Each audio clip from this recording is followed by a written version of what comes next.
Assalamualaikum warahmatullahi wabarakatuh. Kami dari kelompok 1 akan mempersembahkan video debat yang bertemakan tentang kebijakan BPI dan Antara. Tapi sebelumnya kami akan memperkenalkan diri. Perkenalkan, nama saya Isra Gultam dengan NIM 2330203037. Perkenalkan, nama saya Nur Herlin dengan NIM 2330203055. Perkenalkan, nama saya Najwa Melani Aulia Siregar dengan NIM 2330203051. Perkenalkan, nama saya Hayana Bilarfi dengan NIM 2330203034. Perkenalkan, nama saya Nur Aini dengan NIM 2330203053. Perkenalkan, nama saya Fadil Firanda dengan NIM 2330203026. Sekian perkenalan diri dari kami. Maka selanjutnya kami akan menampilkan sebuah video debat. Salah satu tujuan utama dari BPI dan Antara adalah untuk mengelola dividen dari BUMN utama seperti Bank Mandiri, Bank Rakyat Indonesia, dan PT Pertamina. Dengan harapan dapat meningkatkan pendapatan negara dan mempercepat industrialisasi dengan dana awal yang diproyeksikan mencapai 20 miliar US dollar. BPI dan Antara diharapkan dapat mengelola aset hingga lebih dari 900 miliar US dollar di masa depan. Namun, kebijakan ini juga tidak lepas dari kritik dan tantangan. Beberapa pihak mengkhawatirkan potensi korupsi dan sentralisasi kekuasaan yang dapat menghambat distribusi modal ke daerah.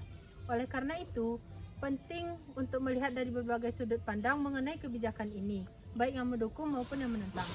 Hari ini kita akan mendengarkan argumen dari tim pro yaitu Israt Gultom dan Fadil Firanda, serta tim kontra yaitu Najwa Melani, Nur Aini, dan Nur Herlin. Mereka akan menyampaikan pandangan mereka mengenai kebijakan BPI dan Antara.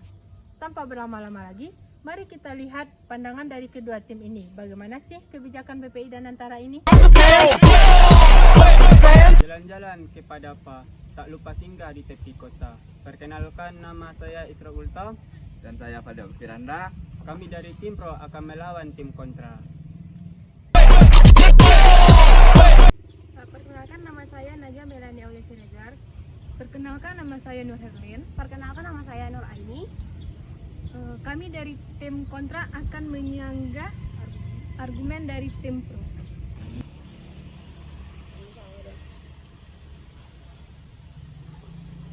Baiklah, di sebelah kanan saya sudah terdapat tim pro dan di sebelah kiri saya sudah terdapat tim kontra.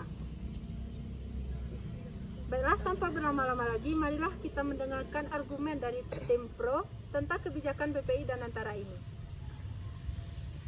Baik, kami dari tim pro menekankan bahwa BPI dan Antara hadir sebagai solusi strategis dan optimalisasi aset negara. Ada 3 poin utama yang ingin kami sampaikan. Pertama, efisiensi dan profesionalisme. Pengelolaan aset negara BPI dan Antara akan mengelola aset BUMN secara profesional, transparan, dan akuntabel, sehingga menghasilkan nilai tambah yang signifikan. Pengelolaan oleh lembaga khusus akan menghilangkan tumpang tindih pengelolaan dan menciptakan sinergi antar BUMN yang selama ini berjalan sendiri. 2. Percepatan industrialisasi dan pembangunan infrastruktur dengan dana yang diproyeksi mencapai US 900 miliar dolar di masa depan. BPI dan Antara akan menjadi kekuatan finansial yang mampu membiayai proyek-proyek strategis nasional, khususnya industrialisasi dan infrastruktur yang besar dengan pegangan dalam jangka panjang. 3. Penguatan posisi Indonesia dalam ekonomi global. Keberadaan sovereign wealth fund seperti BPI dan Antara akan meningkatkan kredibilitas Indonesia di masa investor global dan membuka akses perdamaian menggantungkan. Ini juga memungkinkan Indonesia berpartisipasi dalam investasi di luar negeri. Sebagai kesimpulannya, keberhasilan BPI dan Antara akan sangat berpengaruh pada tata kelola yang baik, transparansi dan mekanisme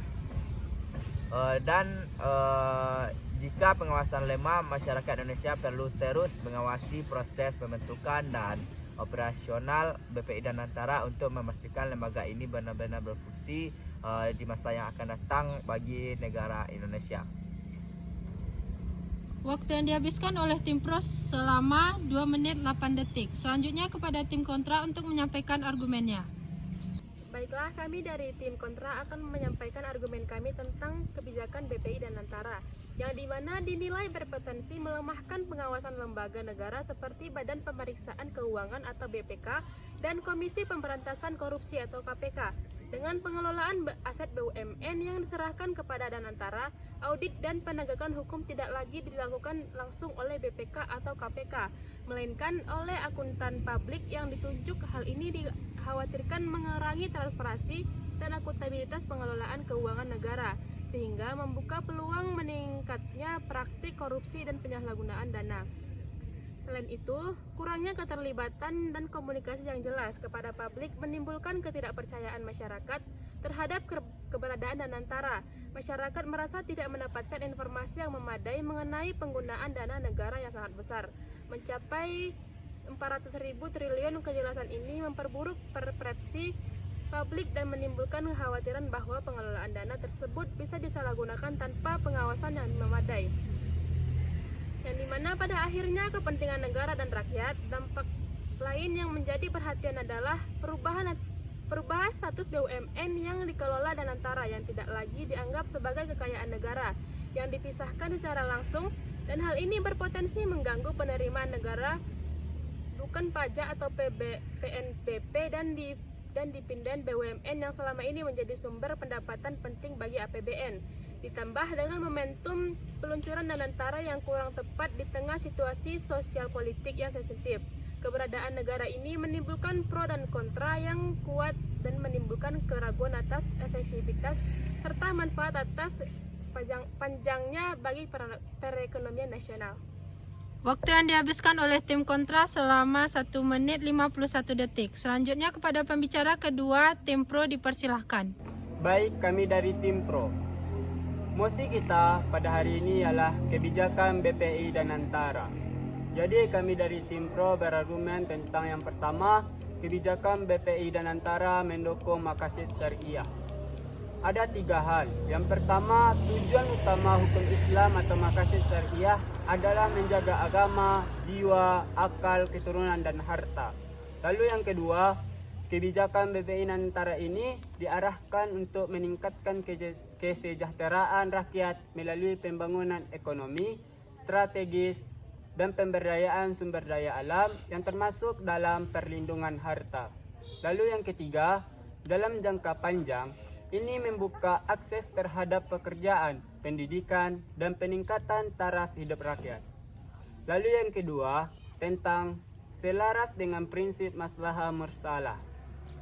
Ada 3 hal. Yang pertama, dalam Islam, kebijakan negara boleh dibuat selama tidak bertentangan dengan nas dan mendatangkan kemaslahatan umum. Lalu yang kedua, BPI Danantara sebagai kebijakan pembangunan berbasis investasi strategis adalah bentuk ijtihad kontemporer untuk kemaslahatan umat di era modern. Lalu yang ketiga, selama manfaatnya lebih besar daripada mudaratnya, maka kebijakan ini sah dan sesuai dengan prinsip hukum Islam. Lalu yang ketiga, kami akan membahas tentang kebijakan negara adalah hak ulil amri. Ada 3 hal. Yang pertama, dalam hukum tata negara Islam, pemerintahan ulil amri memiliki wewenang untuk menetapkan kebijakan demi kemaslahatan rakyat. Ini terdapat dalam Quran surah An-Nisa ayat 59. Yang kedua, asalkan tidak bertentangan dengan syariat, rakyat wajib taat dan mendukung kebijakan ulil amri. Yang ketiga, BPI Danantara adalah bagian dari ikhtiar negara untuk mengelola sumber daya secara optimal demi kepentingan umum. Lalu yang keempat, menguatkan kedaulatan dan pemeratan. Dalam Islam, negara harus melindungi dan memakmurkan seluruh rakyatnya. Ini terdapat dalam Quran Surah Al-Hajj ayat 41. BPI dan Antara dapat mengurangi ketimpangan pembangunan antar wilayah, menciptakan pusat pertumbuhan baru, dan mendekatkan pelayanan negara kepada masyarakat. Ini mendukung asas keadilan dan pemerataan yang menjadi ciri utama tata negara dalam Islam. Jadi kami dari Tim Pro akan menyimpulkan dari argumen kami, kebijakan BPI dan Antara ini secara prinsipil adalah praktik, mendukung makasih syariah, memenuhi asas maslahah mursalah, merupakan kewenangan sah ulil amri, serta mewujudkan keadilan dan kesejahteraan rakyat. Oleh karena itu, sebagai Tim Pro, kami menilai bahwa kebijakan ini sah, konstitusionalnya secara Islam dan layak didukung demi kemajuan umat. Sekian, saya kembalikan kepada moderator. Baiklah, dipersilahkan kepada tim kontra untuk menyampaikan argumen mereka. Baik, kami dari tim kontra akan menyanggah argumen dari tim pro. A. Bagaimana pemerintah dapat meyakinkan investor global luar negeri untuk berinvestasi ke dalam Dinantara tersebut, sedangkan warga negaranya saya tidak yakin tentang lembaga Dinantara tersebut. Dapat kita ketahui semua aset Indonesia dijadikan menjadi satu, yang mana dijadikan dalam lembaga Dinantara tersebut. Dapatkah pemerintah menjamin tidak terjadinya kerugian atau kegagalan dalam pembangunan Dinantara tersebut? Dan dapatkah pemerintah menjamin tidak terjadinya korupsi di dalam Dinantara tersebut? Karena pemerintah saja belum menjelaskan siapa saja orang-orang yang mengelola Dinantara tersebut. Sekian, saya kembalikan kepada moderator. Wow, pertanyaan yang cukup tajam ya dari tim kontra. Nah, dipersilahkan kepada tim pro untuk menjawab pertanyaan dari itu. Baik, di sini saya akan menjawab pertanyaan dari tim kontra tadi. Bagaimana pemerintah dapat menjamin tidak ada terjadinya korupsi dan tidak terjadinya kegagalan dalam BPI di Dinantara.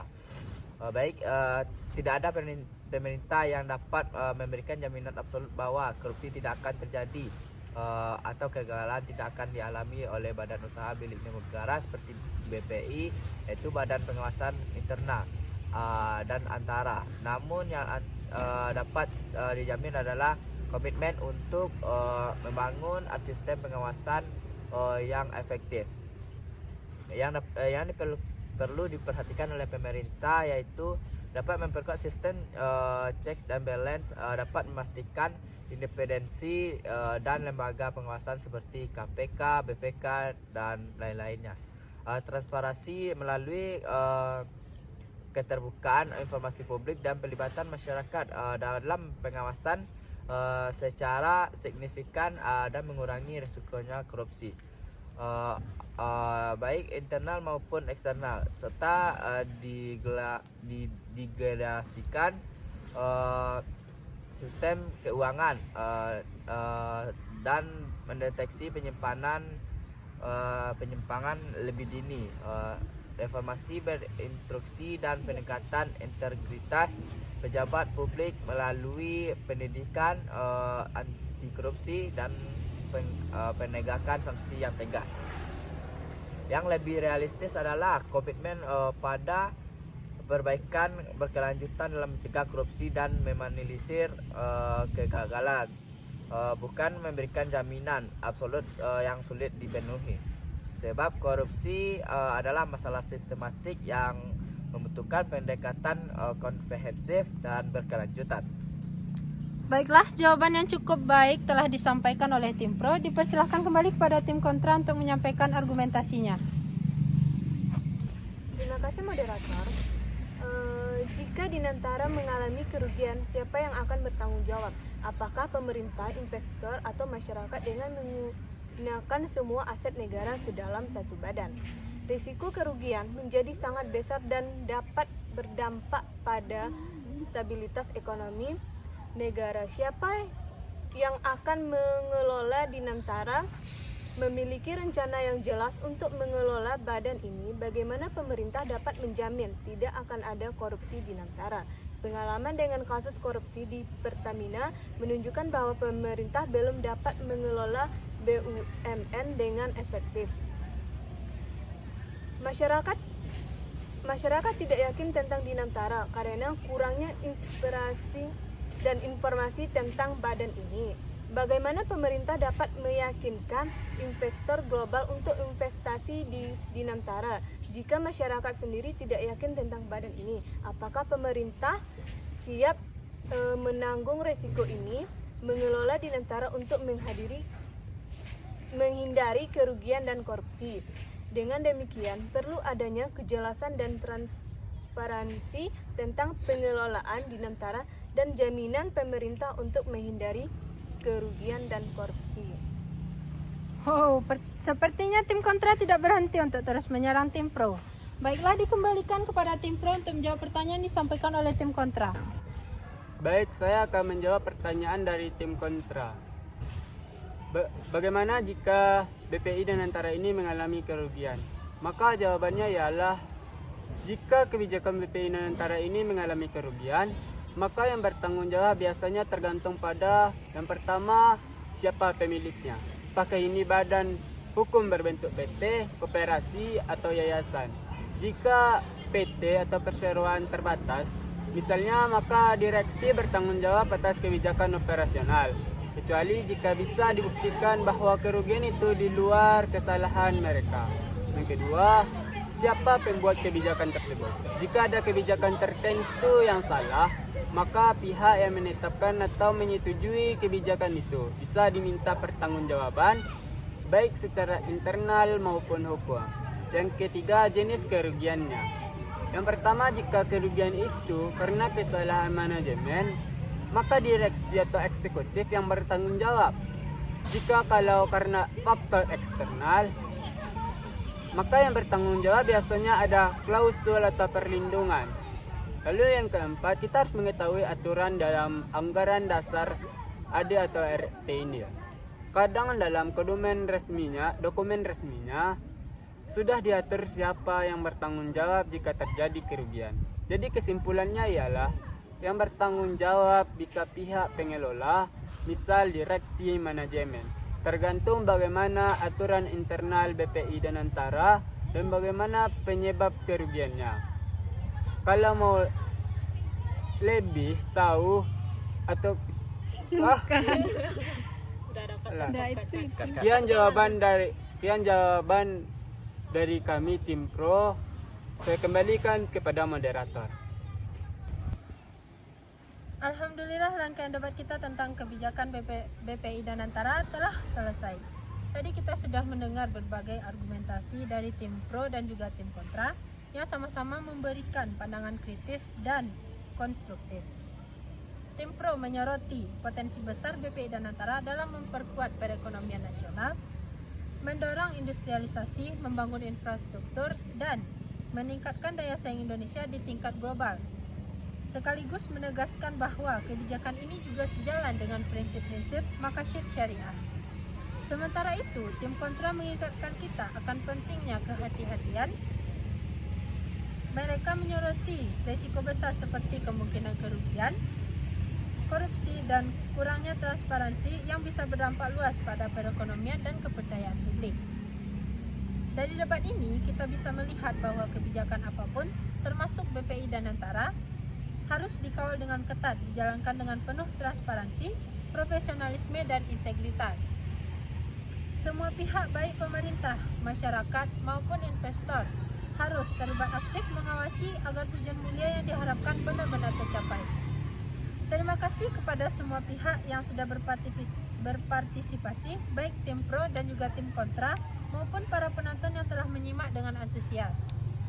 Semoga diskusi kita hari ini menambah wawasan, memperkaya sudut pandang, dan menjadi inspirasi untuk terus peduli pada pembangunan bangsa. Saya Haina Nabila Rifki selaku moderator dan mewakili dari kedua tim, yaitu tim pro dan tim kontra, mengucapkan terima kasih kepada teman-teman yang telah menonton dan menyaksikan video video debat kami dari awal sampai akhir dan menyampaikan mohon maaf jika ada kesalahan kata. Saya sudahi dengan wassalamualaikum warahmatullahi wabarakatuh.